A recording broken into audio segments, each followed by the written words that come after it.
All right, today we're going to create new GitHub repository, and you might need it for quite a few different cases. Case number one, you're starting your company, or you're just working for a company and they're telling you, hey, you gotta create automation testing framework from scratch and share it with us. So what you do is you navigate to your GitHub profile and click on a new button right here. Then a second case would be is when you, for example, have a challenge. Company sent you an email and then you have to write some code and send it to them. So the best and the most professional way to do that is to create a new repository, which I'm gonna call jokes. And then in that repository, you add your code and you just send them the link. I'll show you how we do it in a sec. So okay, we click on a new green button, then we type in repository name, we skip description since we don't care, private versus public. Public means everybody in the world or on the internet will be able to see it.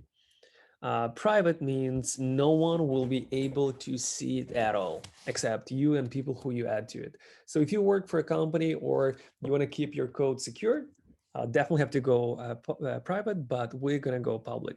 So I'm going to skip all of those and create a new repository. 3, 2, 1, boom, cool. All right, so we're going to do it manually. The way it says right here, we're creating a new repository on a command line. So number one, they're asking us to add, to create a README file and add this text to it. But we're going to do this if we have no code at all. But since I have this code, and for example, you have some other code that you had from the past, we are going to just initialize new git. There we go, initialize empty git. And now it's all in green. And if you run git status, you will see that all of those files need to be added. That's what they're asking us right here. They said, you know what, you created that file, you initialized your repo, but now you need to add that file. But we have all of those files right there. So we're going to add all of them by running git add dot. Booms, get status. Now they all have been added. Cool. So the next step is to commit, create a commit. So we're just going to copy that, paste it in here, and even just hit enter and commit our first changes with the message first commit. Cool.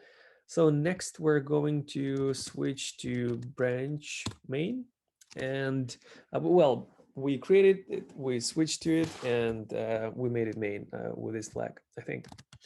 Let's move on and connect our local Git with the GitHub repository that follows this link right here. QLesson/jokes.git.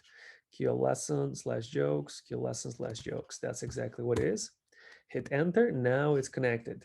But we have to push our code from the main branch to this repo right here. So we're gonna copy paste, hit enter, 3, 2, 1. 3, 2, 1, boom, already. I gotta refresh this page and you'll see that all the code that we've added is right here. So Onenote, before I started this video, I created git ignore file.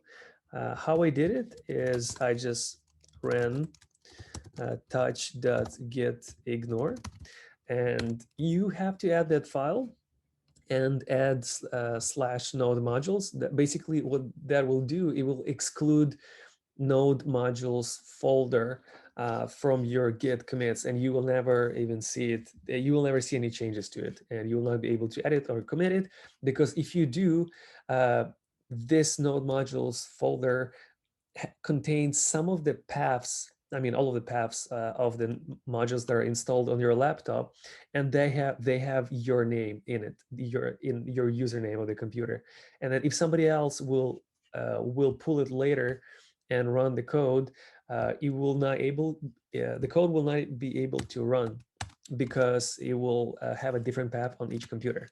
So once again, added, committed, and then you will never be able to add and commit node modules. Cool, let's move on. Let's add a README file. So what, actually, you know what, let's do it manually since we're so cool. Let's go back to the code and say touch read me dot md, I believe, right? Yeah, I think so. Readme file. Did I mess it up? Oh yeah, md should be small or lowercase. Boom, boom, perfect. Okay, so to install all modules, run, and then we run npm I. That would be our first one, and then our second one would be to run all tests. Run mocha. Yep, that's pretty much it. So now let's see, get status, get add test.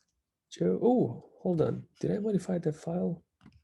Whatever. I just added get add readme get commit -m